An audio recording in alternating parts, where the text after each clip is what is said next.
The Ravens coming from 21-7 down to beat the Bengals last night. The final, 35-34. They're calling it the game of the year in Baltimore last night. It's a really good game. It may have knocked the Bengals out of playoffs. Yeah. Maybe. It's early yet still, but it's a big win for Baltimore. I'm just going to say something that's going to hurt, I think, the two of you the most.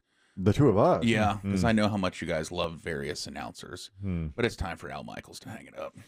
You know, I'll push back on that. He's not as exciting as he once was. Ever. I mean, listening to him call a game now, and Chris Kelly, you and I discussed the world in 60 seconds each morning. Yeah. And you had told me a possible play you wanted to get. Well, the Bengals scored to go down 35-34 with about 30 seconds left, and they went for two. And so I thought, let's get that play. But then I heard it, and it's like, well, it was kind of technical. You know, it was more like, well, there's the throw, and he's not going to get there, and it's it didn't quite have and the Ravens win. So we didn't. But then you said you should get this long pass. Yes. Which I then went and listened to that, and it's the same thing. He's like, well, there he goes. If he stays in, it's good. Well, okay. Touchdown for now. All right.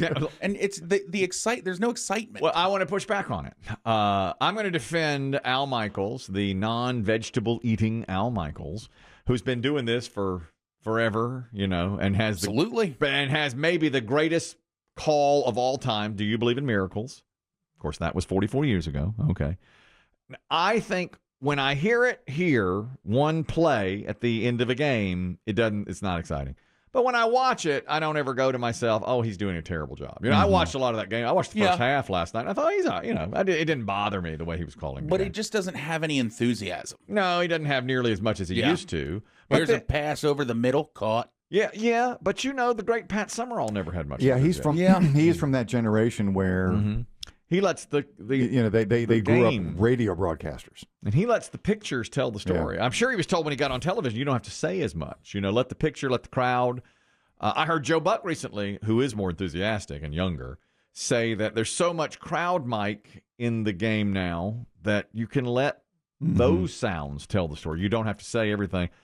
Now, Al's not what he once was. He's gone from Monday Night Football to Sunday Night Football now to Thursday Night Football.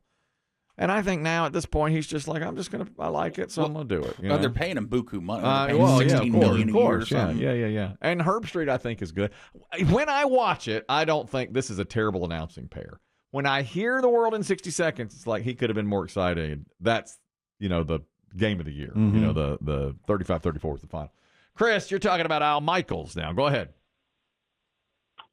Hey, good morning, guys. Morning. P1 here from Winston. Thank you. I 100% agree with Biggie. He needs to go. Al Michaels needs to go, and definitely Chris Collinsworth needs to go. I'm not a big fan of Tirico, but Collinsworth definitely needs to go. I can't stand hearing him. I do the Chris Demm thing and do the mute thing on Sunday Night Football. He'll mute the TV now. I mute 90% of the sports I watch. It drives my wife crazy because she likes to hear the crowd noise. Well, I do too. But yeah. It doesn't bother me in the least. What if you could just mute the announcers? If that's great TV. A different audio mix? Let me mute what I don't want to hear. Pretend like you're in the stands. Yeah, I want to hear the third down and 3. With as much now as you can do, like alternate broadcasts, they could do that. You could certainly do it. Because when I turn on to Prime, they say, do you want the main broadcast or Espanol? Or Espanol, or you can get like alternate views of you get a lot of different views. How about different sound? Yeah. I don't want the announcers. I want the crowd. That's what they should do next. The Manning cast is do on. it next. Yeah, do that. I love it. Right? I want the good the new and frontier. I want the good and the bad with the crowd. I want the drunk who's yelling obscenities. You get it. You get all of it. They got crowd mics. You're paid to catch a ball. Do it. Should be just like you're in the stands. Eddie, you're talking about Al Michaels. Go ahead. Yeah, what if he steps down but allows artificial intelligence Al Michaels from the Olympics to take that. over? He could do that. Do straight. I think he'd be happy with that. I don't think you could tell the difference. I don't either. It's possible because that's what he would do in the Olympics. They paid him buku to just. He wasn't even there. He made custom Olympic highlights if you say up. Yeah, because if I like... Hello, Chris. Yes. Here's what happened at the javelin. Exactly. If I like javelin, that's what he would say. Incredible technology. Well, they could probably eventually they may not even need announcers. They'll just have AI guys in there doing that. I like Herbie, though, and my heart's broken. His dog died. Kirk Herbstreit's dog. I know. I love that dog. That dog. I'm sorry. I love that dog. Jesus, soften the blow. Well, the dog died. And it's third down. You know that's going to come Sorry up. about that, partner. I heard your dog Ben is passed. And here's the coin toss. I feel like we're going to have a Bill Walton moment with the dog in another season. Probably. Herbie, I noticed you hadn't brought your dog. Well, he died. He died last year, Al. He did? I'm sorry to hear that, partner. Yeah. Here's a long pass over the middle. Thought.